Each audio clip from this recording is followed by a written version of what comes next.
Hello, everybody. As I said, I'm Oscar. Right now, I am a faculty member at Olin College. And it was kind of funny that we were thinking of the breadth of experience that we can provide you, given that, well, I was at MIT for 13 years, so that's my claim to fame. And then after that, I've been 7 years working at Olin College. So let's see. What is Olin? I don't know how many of you know the school. It's a very small undergrad-only school. Yeah, we have about 300 students. We are right beside Babson and Wellesley, and it's engineering only. Okay, so now talking about this whole soft skills versus qualifications and whatnot, you can already tell that the undergrad-only environment where I'm working, it's going to be a little bit different. Now, Olin does require research, but of course the balance is a little bit different than what you might expect in an R1 institution such as MIT. The more important point, which is something that I would like you could actually help me understand, and we could talk about how much MIT has evolved in that direction as well as Olin, is that one of the things that we try to do at Olin, presumably, is to educate a new type of engineer. And we claim to want to try to change engineering education. Small mission like that. But the important thing is that redefinition of what it means to be an engineer. And we see engineers now more working in teams, more working with each other, communicating what we do. So gone are the days where we're supposed to be somebody, locked up in a room and they give us specs under like a sandwich every once in a while, and then out comes a prototype and we're done with it. Of course, that's kind of laughable, but that our responsibility as engineers nowadays spans a far broader spectrum. So we intend to train that new engineer. And the question, which is an interesting question, and I will not claim to tell you that I know the answer, is that does training a new type of engineer require a new type of faculty, which is where the theme of the night is very, very relevant. Right now, one of the things we do at Olin is we try to coach or help other institutions that are doing similar things, such as starting new programs. And we're working with a Brazilian institute that they want to create an engineering school. And we're exactly having this same discussion, which is, if you want your alumni, your students, to be good team people, good soft skills, good communicators, do you require that of the faculty? And, we could talk more about that, and we plan to have a lot of questions, so if you want to explore that with us, we'll be happy to give you more opinions on that. But I'll leave that as an open question.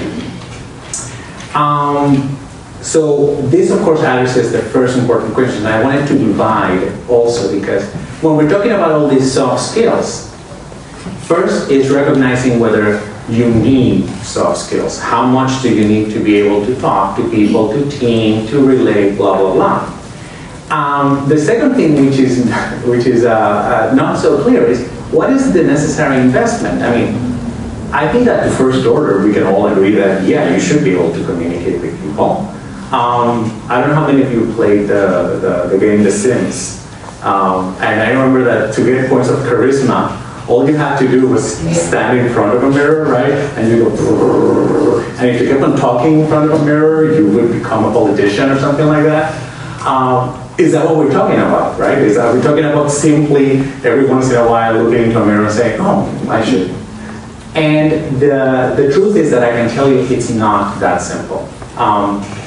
We'll go there, but one of the things that I know and I have learned in my trajectory at Olin is that soft skills are teachable. So then, and then to put that in context, so in terms of my history, I told you it was 13 years at MIT. What sort of soft skills training did I have at MIT in 13 years? Nothing. It's like, really, I cannot think of any single instance where I was even told that I should be nice to people or be able to communicate. I guess it just sort of, you just have to know these things. Then I walk into, I end up working into, at Olin. How much of that is natural selection, that I myself selected myself to go into that position is one question.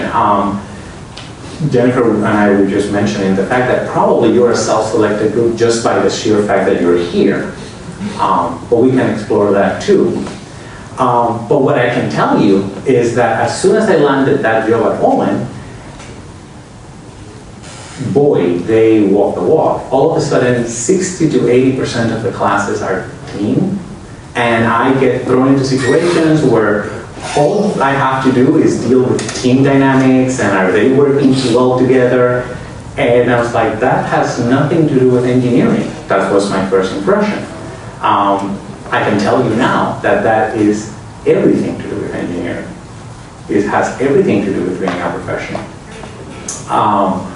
But it was, I did receive a lot of coaching. So I will close now and I will tell you in increasing level of lack of certainty. So the first one, I can tell you from experience, and I think that that would still hold true. This deal with soft skills. Do you need them? I think the answer is resoundingly yes. You would be expected to have a soft skill, but you're not expected to have them at this point. At this point. So I see a lot of people coming into Olin, and there's a lot of coaching and a lot of support to develop these soft skills, at least the technical part of them. We can argue a little bit that in a choice between somebody that has more or less soft skills, who will get the job, and that's also a valid thing to think about, but I already mentioned to you, they are teachable. Now, some people are naturally, they walk into a room and they, start kissing babies. Some people are more shy and quiet, but nevertheless, it is a teachable set of skills. So don't feel, oh my God, I'm not that person. On the other hand, I can tell you, and this is a very biased view because I'm coming from Olin, that the level of sophistication, the direction that future teaching, as far as I can tell, is going to take, technical and non-technical, is going to be in a direction that does require more and more soft skills. That it's not going to go in the other direction. You're not going to see a decrease in the amount of soft skills that we have to teach our students, but rather in the other direction. And I think, but the final question was what I alluded to in terms of investment. I think the relevant question for you is, you're here, you have a finite set of time. I think that if you have the extra time and you want to develop soft skills, of course, why not? But the question is, what about when you actually have to make a choice and make a trade-off? Like, would you be willing to sacrifice working on your thesis to develop soft skills? And I think that unless you feel that that is the trade-off that you're going to do, then we're not really talking about a choice here. Personally, and this is like completely just my own personal answer, of course, you can never say that being a researcher is a bad thing and doing publications is a bad thing, especially if you're doing good research and good publications, the more the better. However, that's going to help you, that's going to help the world in a very, but good teachers are really hard to find. And soft skills are fundamental to becoming a good teacher. And I think you can have more impact in more people by being a good teacher than by being a researcher. But as I said, I'm going to close with that, and that's just my opinion. Thank you. All right. My name is Jennifer DeVore. I'm going to spend just a couple minutes telling you about my path. And the first caveat is that I'm currently a postdoc here at MIT in the Teaching and Learning Lab. And I'm on the job market myself. So everything that I tell you may or may not be valid depending on how this job market turns out for me. So take it with a major grain of salt. But three main takeaways that I'd like to give to you. One is that these soft skills, whether it's leadership or outreach or thinking about the social impacts of your work, they're going to be a part of your academic or non-academic future career path. Your career path, even if it's in a very traditional academic sense, is not going to solely consist of doing publication after publication after publication. The second takeaway is that these other activities that you might be involved in to form or to build up your soft skills can actually contribute to your traditional life as an academic. So they can contribute to the publications that you do, the grants that you write, etc. And finally, I think that the various activities outside of just working on publications are really, at least for me, that's where I get a lot of my happiness from being in this academic space. So I would encourage you to identify a couple of things that you really enjoy doing and are passionate about doing that relate to your academic work but might fall into the domain of building up soft skills. So my path. I was here for undergrad. I did mechanical engineering and foreign languages. And I knew already that I didn't want to follow a traditional career path. So I actually took 2 years to go and work before I went back to grad school. And in that time, I realized that I wanted to do, that I wanted to study education, which is what I'm doing now at the Teaching and Learning Lab. So I returned to grad school and studied education policy for 5 years at Vanderbilt University. So I actually left MIT for a little while, which, you know, some people do, some people don't. But I came back because I couldn't stay away. And I'm in my second year of the postdoc now. In that time, a lot of the activities that I'm going to talk about were while I was a grad student. And while I was pursuing my PhD, I found my academic home. And so I would encourage you through whatever various activities you might pursue outside of working on publications to really find what your academic home is. That might be the discipline or subdiscipline that you work in. It might be a very specific conference or professional society that you are frequently publishing in. For me, it was the engineering education societies and domain experts where I really found my home. It's a new field. There aren't that many people who really understood why you would focus on studying engineering education. But for me, when I found the professional organizations that were focusing on this, I really felt like I had a home and a space that I could grow as a researcher and a scholar and a teacher as well. And so when I identified those professional societies as a student, I became very involved in their grad student organizations, and then in the professional organization as well. So this is one possible way to develop soft skills, leadership, collaboration, teamwork, was to get involved in the existing channels for students to participate in the professional societies work. I also worked to form a new student group in a space where it didn't exist.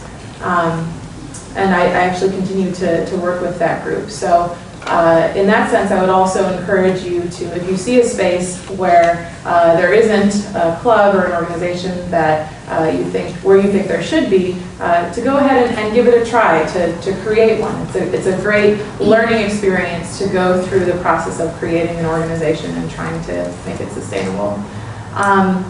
With those professional societies, I also got pretty involved in conference planning and in working on in conducting workshops with those associations. And so that allowed me to work with other students, to form a network of peers with whom I will continue to do research and kind of grow up with in the academic space.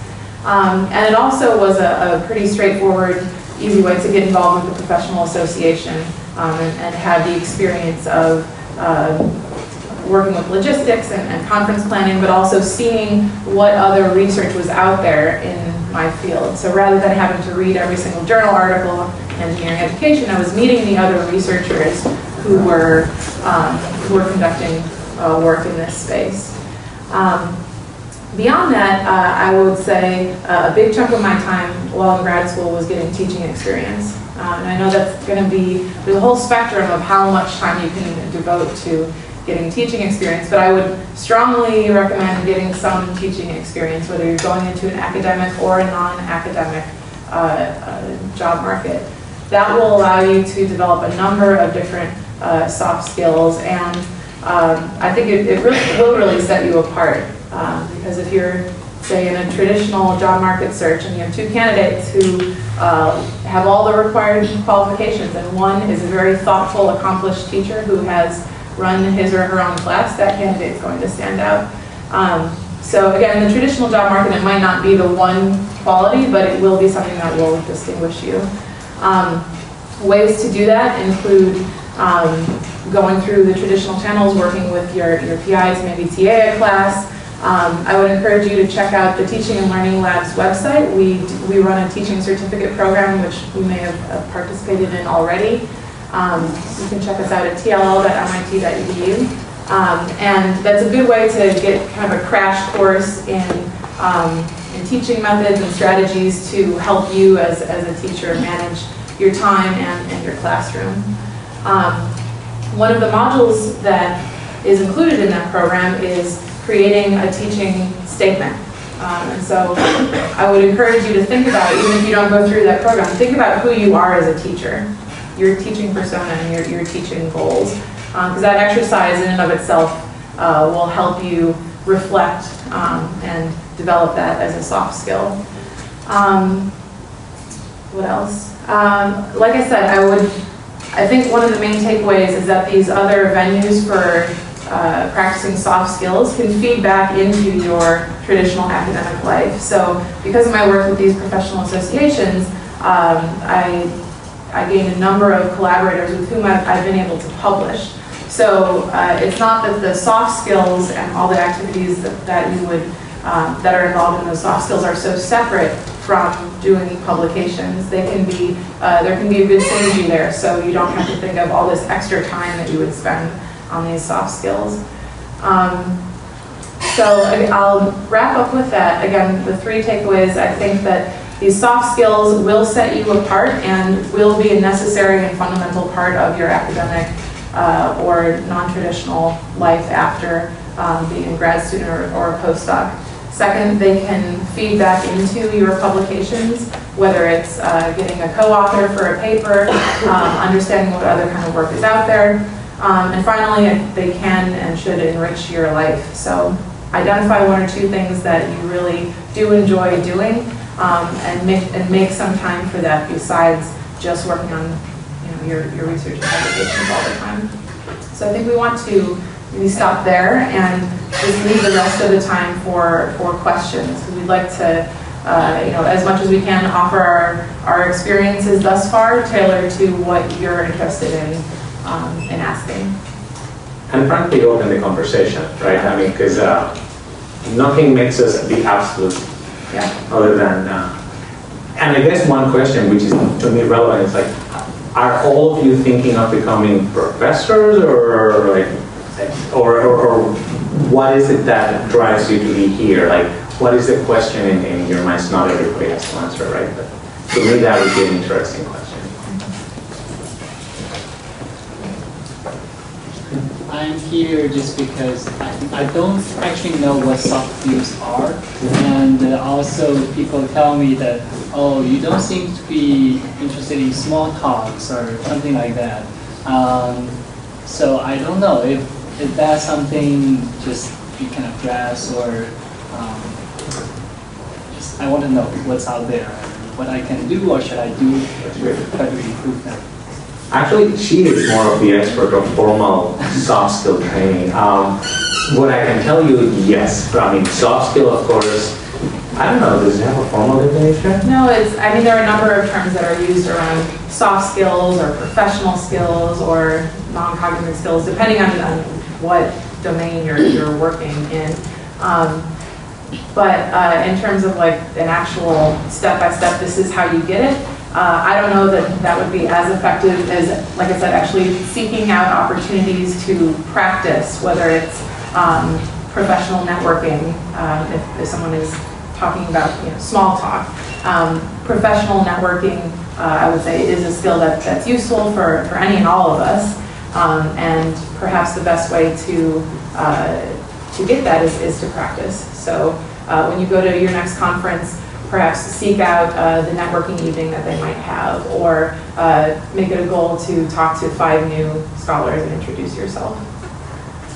From the technical standpoint at Olin, for example, there is a subset. For example, something that is very recognizable is teaming.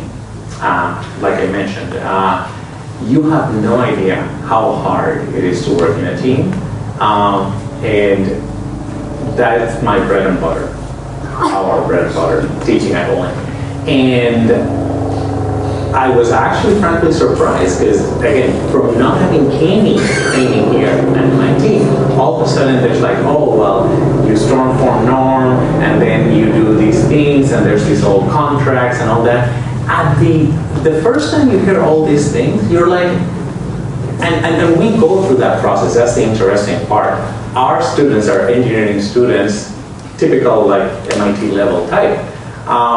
And we make them take these classes that we force them to interact with other people, to work in teams and all that. And of course everybody comes and says, I know how to do that. No, you don't. No, you don't. And I shouldn't say no, you don't. Some people are naturally wonderful, and some of us have to work more at it. And that's fine. So there is a whole set of actual determined things that you can say, look, there's a technique. Now, I don't know how broad the number of things are, but definitely there's something real there. And like she said, the more you know, I think the more you would stand out in the crowd. I think, to be very, very honest, I think you definitely, the better you present, the better you can talk, that definitely is a plus. I would like to see soft skills being not actually called soft skills, more given more creed. But I think that is, I don't want to cover that with my own experience or my own wishes. Yeah, can you give a very detailed example of very good teamwork? I mean, the MIT people, they are all excellent and smart. So I think most of them, after that kind of entrance interview, they know how to talk. But what do you think the difference is, your good teamwork and your bad teamwork, just focusing on MIT people, MIT students? Okay, so you're asking me. Yeah, you told us your what is good teaming and what is bad teaming. As I said, some people naturally do it good. The very number one typical MIT style, and I don't want to say MIT style. It's just I'm creating. These are archetypical personas, so stereotypes. And of course, we all have this stereotype of the persona that I know better than you do. And sure, let's work together and we can work as a team as long as you do what I want. And that's a very, and again, not that anybody actually is thinking, I mean, some people are thinking that, but many people just fall into that. And they actually think that, I'm doing this for the good of the team. And, it actually takes cognitive effort to set yourself aside. And when we talk about engineering design processes, formal engineering design processes, there are things that you explicitly set apart, like user values, designer values, things that you explicitly put there so that you can take your ego out of the equation, because it's not trivial. And then there's all this set of processes that you follow in a design process in order to listen to your teammates, in order to combine ideas effectively. And again, it's almost magical when it happens naturally, and it's actually a miracle when it happens artificially. So I don't know if that is a little bit in the direction. It's one of those things, I don't know if I would do it too much justice, but it's one of those things that you probably want to see it, and then when you see it, you're like, wow. So I don't know if I gave it enough justice. Okay, yeah, actually, let me just introduce a little bit my background. I'm working on the research management, so I'm just a kind of associate all the research productivity factors with junior research or senior research or faculty.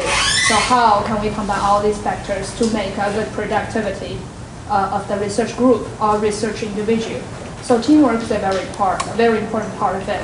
And so how now I'm kind of researching in how can faculty now, the team members, do they feel that they kind of work productively?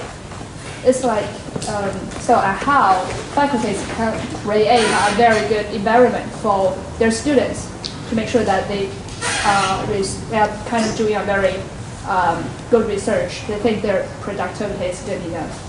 So, no, I think. Do you think that's a kind of like a teachable process? Maybe all the junior researchers, all the first year graduate students, we should have kind of like teamwork class before they really. No, to me it does sound that you're asking how whether that you're practicing on making a research group, if I understand you well, a research group of junior faculty more productive, yeah. And if that requires and entails training like what we're talking about, teaming skills and that. I definitely would tell you that it sounds that is just a team, like any other team, right? Mm-hmm. So if you intend for the team to be more cohesive and productive together, sure. By the way, part of this teaming thing and theory, it's proven. It's not woo-ha-ha. So yes, the more you employ these techniques, the better the productivity is going to be. Of course, it's not a science in the sense of like 2 + 2 = 4, and you'll guarantee that measurement. But yeah, I don't know. Has Olin published on some of their methods, like for example, for facilitating teamwork? Yeah, and the truth is, it's like we don't, in the sense of publish, no, because all these methods exist out there. Like these things have been known for a while. With you? The question. So, it's pretty understandable and probably very important to be a good team player in engineering when it's a collaborative design of something which will be final product or the one product of the whole big community. But what bothers me in this concept that how you can be a high-level scientist who is actually alone by definition, because its ideas, the high-level ideas, they usually are more specific and came from the one person's mind, and how to combine these collaboration requirements, which are everywhere now, with real something which is very, very high level. So is it any exception for this, or where is the border? Maybe we can see this. So the question is, let me just repeat it and you tell me if this is right. The question is, when you're looking at kind of scientific advancements that are pretty cutting edge, high level, so to speak, and how you might be able to, or if it's even possible to include collaboration and teamwork in that space. Is that the question? Okay. I mean, I think that in any situation in terms of scientific development, there is some kind of collaboration that's going on. It's never one single person, even if it's rather unseen. Whether it's at the stage of, okay, you have some kind of discovery and you need to disseminate that to the broader community. There are at each stage some collaborations that have to go on. So in that sense, even for in our mind, the lone researcher working on his or her own, that person has to have an understanding of how to communicate his or her findings, or work with others to build upon that work, or kind of backtracking. We'll have to have worked with others to get to that point. So I think that's my general answer. No, and I completely with her. I mean, yes, I mean, from my experience and my point of view, I mean, and of course, do not take this too much in the cynical sense, but in the actual productive sense, which is we do not work in isolation. And perhaps, and this is completely my experience, I graduated MIT thinking that research is a complete meritocracy, that you do work, and all of a sudden people see that is fantastic work and point at it. Of course not, right? You gotta have, it's what she said, you wanna have an academic home. I cannot imagine that it doesn't matter how high. I mean, of course, you hear the stories of like Einstein and what was that, sending letters to the other guys and whatnot, and they were, right? They were communicating with each other, if nothing else, to say, look, is what I am doing makes sense? Do you understand? Which does get me to the point that it's not just the idea. You have to be able to communicate. You can do the best research in the universe. If you cannot convince, and trust me, there is a fair amount of convincing, not in the manipulation sense, but you have to explain it well. Justification. Yeah. And so you have to be able to be a good communicator. And of course, it works 1,000 times better if I do something and she knows what I'm doing, so that when I go around to explain it, I try to explain it and she helps me explain it too. And that is sort of the nature of dissemination. I think that it is also very important because in an academic career, when it comes to tenure, recommendations, collaborations, it is those people that are going to stand beside you. Frankly, because those are those people that understand your work more than anybody else. So I think it is very important. You said when you were at MIT you didn't have a lot of experience with the soft skills. So how did you prepare yourself to apply to a place like Poland, which is very soft skills oriented? And how did you sell yourself to them as a soft skills person? So what was my, if I didn't have any formal soft skills training, what did I do at MIT in all my years? I think that the short of it is that I was the head TA of 6002 6 times. And then by the 6th time that you were TA a class, you don't think about the material anymore, and it's all about communication and relating.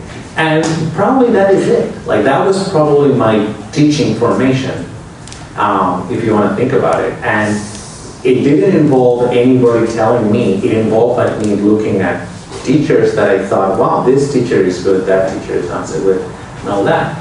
Having said that, I got trained in classrooms like this where faculty are elevated over the lowly people, and that you stand here and you deliver information. And trust me, the first thing that Poland does not have is raised places. So it was a cultural shock, and I think, granted, probably I'm self-selected to go into that direction, but it was still a cultural shock. And not only me, I also see junior faculty arriving and then they're told, oh, you're going to advise this senior team and guide them, and they're I don't know what to do. And you start to draw on whatever it is you have. Now, I don't know what's going to happen in the future. I don't know if programs that are more soft skills, more formally teaching, start to integrate. Again, a question I would have is, do you guys nowadays have soft skills training, whatever it might be, but sort of like collaboration, teaming, communication?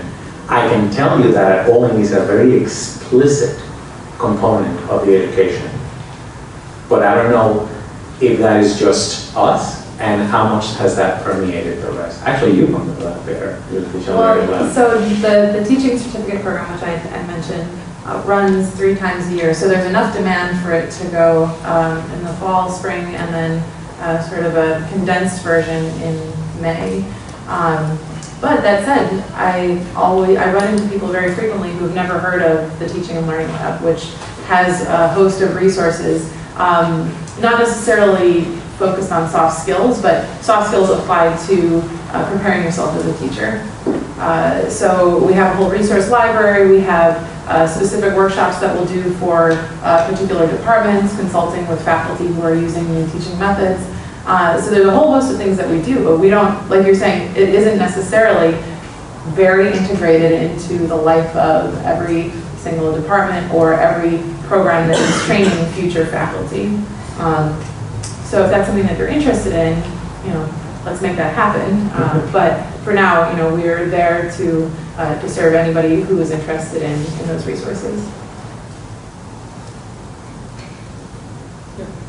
So I'm a grad student here, but I'm not actually looking to go into academia. But one of the things that strikes me as the most difficult in making the transition from being, say, grad student or postdoc to faculty is you have to start advising grad students. So how might you learn how to do that? So again, I'm always an advocate for learning through practice. In both my graduate program and now as a postdoc, I've had to, unfortunately, seek out those opportunities to mentor or to run a class and create a class, which was one of the hardest things that I've ever done, but one of the most rewarding was to create a class from scratch. But to a lesser extent, I sought out mentorship opportunities. So my advisor, while I was a grad student, had a couple of younger, so to speak, earlier students who were earlier on in their program. And I sought out specific mentorship opportunities with them. Since I've been here, our lab is doing one particular larger grant where there are PhD students and undergrad students. So I've taken on the role of being a mentor in that space, which is good preparation both for a traditional academic future and just being a mentor. That's going to happen no matter what path you're following, whether it's traditional or an alternative academic path. Yeah, I think it sort of starts to speak to the same thing that you were asking, which is the network and the illusion or acceptance that we live in a network world, and it doesn't matter what our career path is. We do need that. So yeah, the preparation to that, for that, and again, I think it's worthwhile to ask you, so are you asking more about learning how to advise if you're going to follow a career that is not academic versus a career that is academic? So even in a non-academic career, right, at some point you still have maybe subordinates, but you're still advising people. Yeah. So I guess sort of the whole idea of it just seems like a difficult thing to learn, and especially as a faculty member looking to get tenure, if you get it wrong, there's sort of a spectacular, potential to fail, basically. Well, I mean, I don't know what.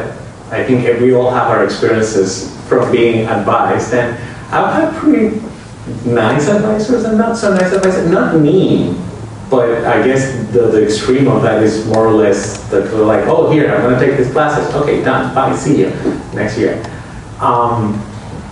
Which I don't know that I would say is a spectacular failure. I don't know. I have been given bad advice. It's like, you should do this. Like, oh my God, what did I ever do? To tell you the truth, I think I haven't been given advice that I think would have been really useful for me not to be so naive. And I think especially MIT is very, very, as much as I love us, this institution, which I always feel a part of, we tend to be a little bit on the clouds because we're there's a world out there, really. There's a whole set of things that I think, in retrospect, I would have wanted to learn. Of course, the first order thing of advising is just being human. And the more human you are, the better you are advising. Of course, the second part is experience. The more you do it, the better, which is what Jennifer is saying, which is the more teaching, learning through doing. There is a very, I think that there's a fundamental difference between advising undergraduates and, a career level, you're probably talking about people that are 20-some. Because 18 to 21-year-olds, they're not really adults. It's not a like you can tell, especially undergrads when they're 17, 18, by the time they are 20, 21, juniors and seniors, there's a huge mental shift. And that's a whole nother conversation that we can have about advising at that level. But no, I agree that nothing prepares you for that. And the best you can do is draw on your experience and be honest. But of course, the second thing you can do is talk. I mean, when you're advising, you're just sharing your experiences as a human being with another human being. Yeah, and I think there are some specific things that advisees in a traditional academic sense would look for. I think they all fall under the heading of, as a mentor, seeing your mentees as future yous, as future faculty, and if we're talking about a traditional academic sense. So as future faculty, what would they need to know? They would need to start getting experience publishing, start getting experience teaching, et cetera, experience in service. But if you approach it as seeing them as, and treating them as future faculty and modeling behavior, because we all learn, no matter how hard someone might try not to, we learn through modeling. So if you're modeling the kind of future faculty person that they should be, and then imparting that explicitly to them, what they can do to get there, that's, I think, the best road to follow. Do you think how important is the mentorship to assist in the growth of the person having on for the academia career? And what are the resources in MIT that we can, try to seek for the mentorship? So the question, and I'm not sure I heard all of it, but the question was, if we're saying that mentorship is one of the most important soft skills to have, what are some resources at MIT to kind of learn how to be a good mentor? Is that the question? To find a good mentor. Oh, to find a good mentor. Well, that's an even more difficult question. I mean, some of it is department and domain specific. But I think I would flip around what I just said, that if you're looking for a mentor, within the constraints, within which you can operate, look for someone that is who you want to be in 5 or 10 years, and look for, see what they're doing. If that's the kind of space that you want to operate in, then that's the kind of person that I would seek out as a mentor. And if it's someone I respect and is doing the kind of work that I want to do in the future, is open to being a mentor and making explicit what he or she does, then that's who I would look to. I mean, I would add to that you do shop around, right? You do ask different people. You don't know who your mentor is going to be, and sometimes it might not be the exact person, but it might be somebody a little bit to the side, and you just meet this wonderful person, and it's just a role model. And maybe it's a little bit to the side, but however, your original first part of the question is how important is mentorship? I think it's crucial. I think it's very, very underestimated, because we have this assumption, and now I can really speak as an experience as faculty, that students, us humans, we come already built in with a set of like, I am going to be this, I'm going to succeed, and I'm going, no. We all have insecurities, we all have doubts, we all have, and this is a very big one, failures of imagination. Honestly, I never thought I was going to be a faculty member. I did my PhD, and I was like, I'm doing a PhD because I enjoy what I'm doing. I don't know what I'm going to do after that. It wasn't even in my mind, to tell you the truth. I think that good mentorship in the right moment can do wonders, because you can really provoke somebody to say, look, why don't you try to do this? Why don't you try to do that? And you'd be surprised how many times people are like, students or mentees in any aspect, I can do that. It's like, yes, of course you can. And just failure of imagination. So you can have a tremendous impact. Tremendous. So I would not understress that, the importance of mentorship.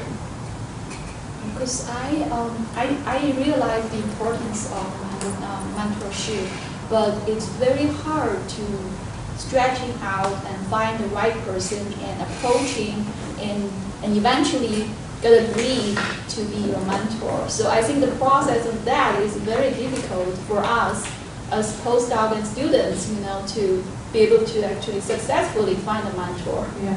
So the comment was that it's the process of finding and getting that person to be your mentor is rather difficult, and I completely agree. I know when I was a grad student, the process was not only difficult, but it was really obscure how that process worked. And so I guess I did two things to try and create some sense of control over that process for myself as a student. One was to shop around and to, even if the person wasn't my primary mentor, having multiple mentors at my institution with whom I could publish, who were part of my dissertation committee and could work with me in that way, but not necessarily as my primary mentor. So that was helpful. And the second was through my larger network outside of my institution. In these professional associations, I had a lot more control over explicitly seeking, from that wider pool of mentor applicants, so to speak. And I think you might be surprised how willing people are if you go to them, and I'm speaking about my experience in the professional association there. If you go to them and say, I love what you're doing and I respect your work and I want to be like you, can you be my mentor? Then people will respond to that because they can see you as them however many years ago. So I would encourage looking outside the constraints of your one dissertation or postdoc advisor. Yes, definitely it's a matter of shopping around. Again, we're humans, right? So, and I think you will be surprised. I mean, some people are busy and I think they will tell you, I'm too busy. Some people will be very, very nice and it's like, we'll give you 5 minutes and then you will never, you cannot hear from them. The other thing that I could mention is that, again, this idea of mentor also starts to get blurred as you start to look for other sources of counsel. Your peers are not your mentors, but they can have valuable experience and they can be really useful. So that line of mentor, peer, I have learned many things from my students. And in fact, I think I've become a much better teacher by talking to my students. What did I do? How did I do it? How did you feel it? So you can find that the direction, your compass, can be very distributed, not necessarily one person. And then the other part I agree is good luck, cultivate, talk to people, but I hope they will. There's one over here and then one more over there. I see a trend with a lot of this going to engineering education and soft skills. And I'm new to MIT, so they're doing something similar where I came from. But I was sort of curious in the more traditional career, if you're going into if you want to be as a professor in a research field, how much weight they put on soft skills in, say, landing a tenure track position or gaining tenure, because what I've seen, at least at the universities I've been at, is that professors that came in for research are notoriously bad teachers, and they don't hire you for your teaching skills, they hire you more for your research, your funding, things like that.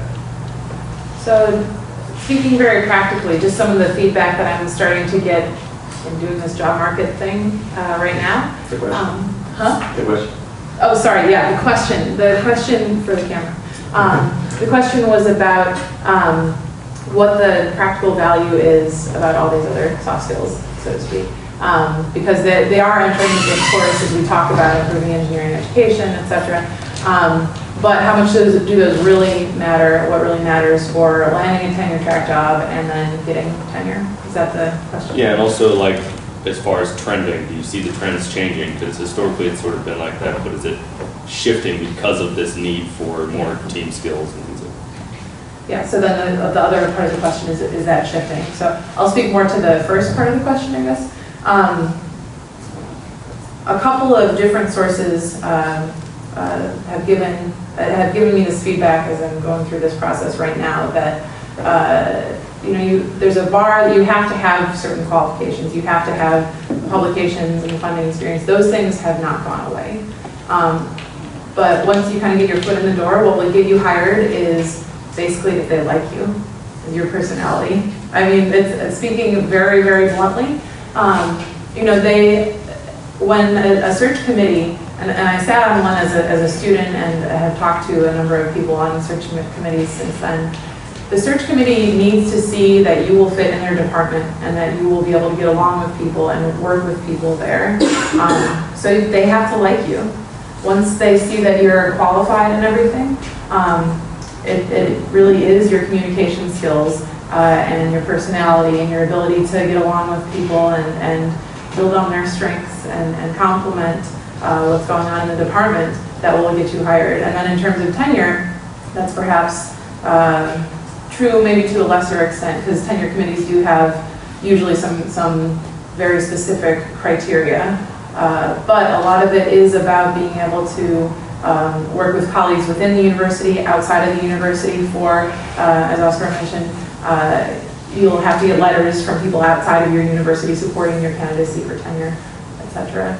In terms of trends, and maybe you can talk a little bit more about that. Yeah, no, and so I agree with like, it is to reemphasize what she said.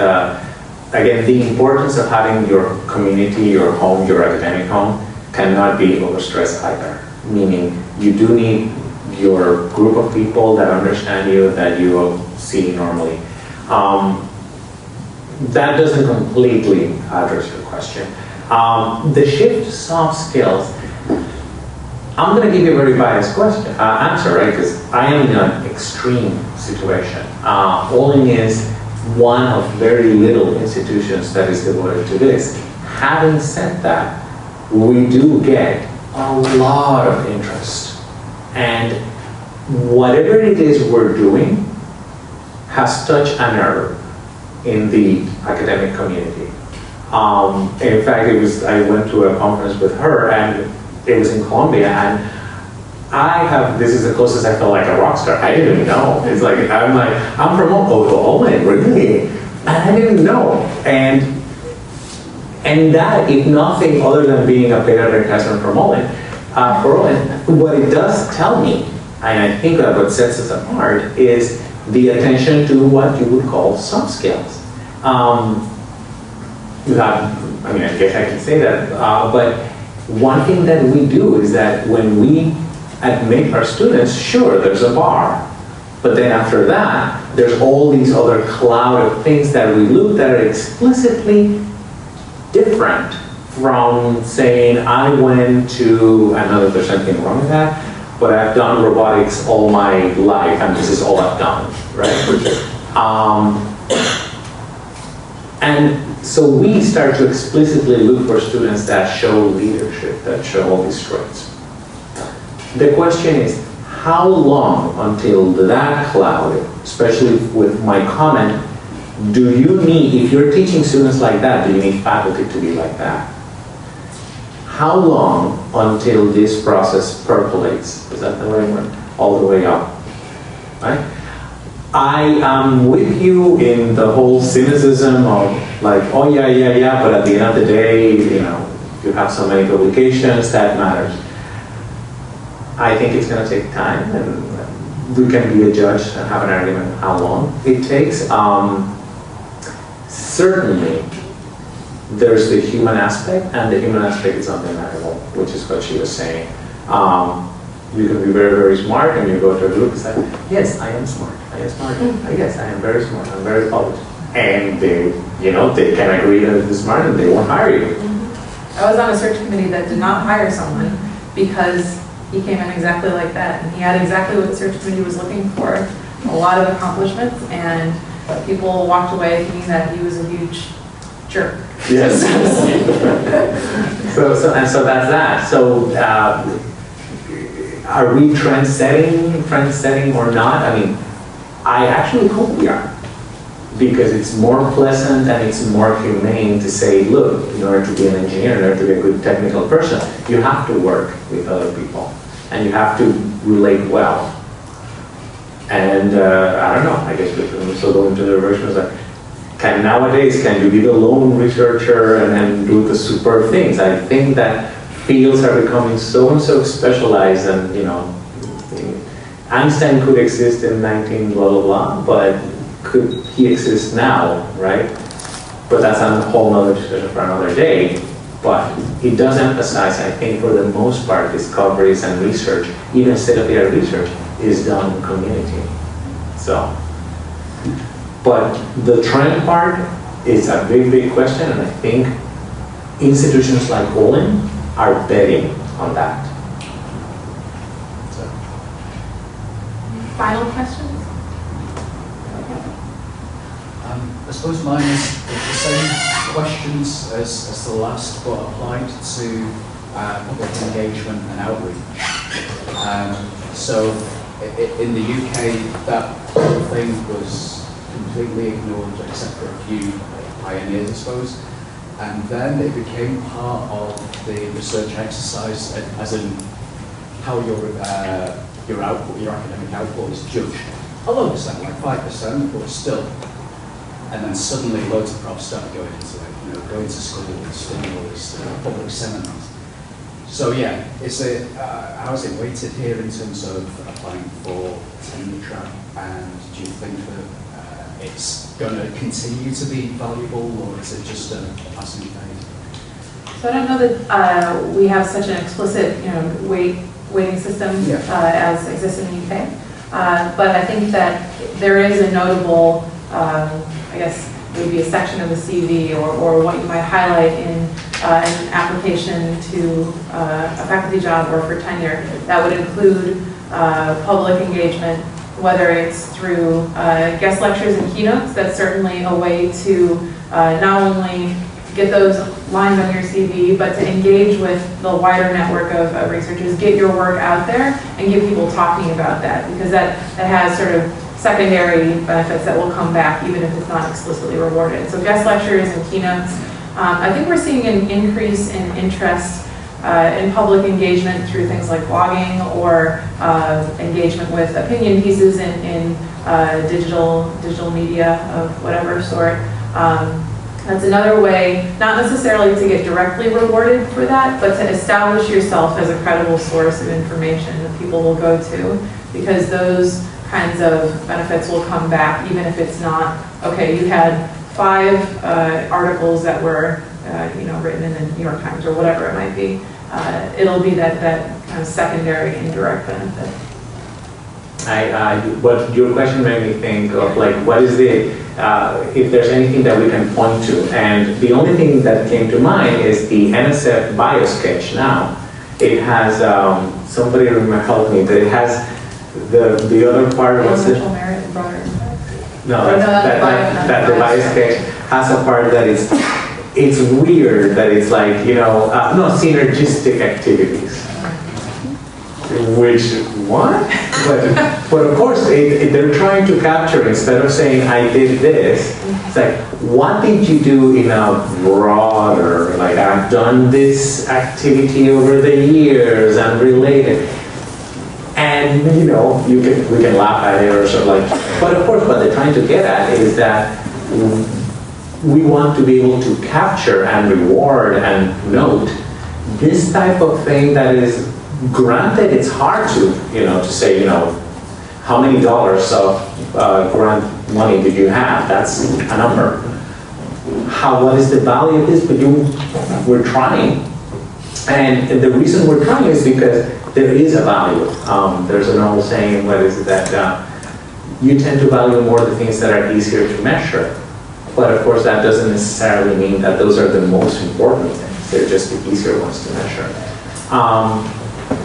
And I guess it just goes with his answer, which is, do we see a trend? I hope we do. There's some indications that we do. And there are, there's many people that are betting on those changes. Great. Well, we've got to close up here, but please join me in thanking our speakers tonight.